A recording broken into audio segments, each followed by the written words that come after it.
ஒவ்வொரு உறுப்புக்கும் அல்லாஹ் அதை தூதர் இதெல்லாம் விபச்சாரம் என்று சொன்னார்கள். அப்போ ஒரு பெண் அழகானவளாக இருந்து சும்மா டிபியை பார்த்துக்கிட்டு நம்ம ஒரு பெண் அழகான இருக்குன்னு நினைச்சிட்டு இருக்கோம். அது உள்ளத்துல எப்படி இருக்குது, உண்மையா எப்படி இருக்குது நமக்கு தெரியாது. போட்டோல இன்ஸ்டால டிபியில பார்த்துக்கிட்டு ஒரு பெண் மெசேஜ் பண்றாங்க அப்படின்னு சொன்னா உடனடியாக ஃபர்ஸ்ட் நம்ம ரிப்ளை பண்ணணுமா இல்லையா? இந்த பழக்கம் நம்ம கிட்ட இருக்குதா இல்லையா?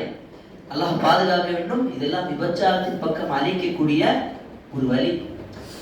அல்லாஹ் என்ன சொல்றான் சூரத்துல் இஸ்ரா 17வது அத்தியாயத்துல வலா தக்ரபுஸ் ஸினா இன்னஹு கான ஃபாஹிஷன் வஸாஅ சபீலா. நீங்கள் விபச்சாரத்தின் பக்கம் நெருங்காதீர்கள். நெருங்காதீர்கள் என்ன? அதனுடைய வழிகள், அதனுடைய கதவுகள் எல்லாம் மூடப்படும். அந்த பக்கமே போகக்கூடாது. ஒரு பெண்ணு மெசேஜ் பண்றாங்கன்னா என்ன பண்ணணும்? என்ன அவசியம் தேவையோ அந்த பக்கம் சொல்லலாம். என்ன அவசியம் தேவையோ அதை சொல்லலாம். உதாரணத்துக்கு அத்தாமா நம்பர் கேட்குறாங்க, நம்பர் கொடுத்துட்டு வேலை கேட்கலாம். நீங்க எந்த காலேஜ்ல படிக்கிறீங்க, உங்க வீடு எந்த பக்கம்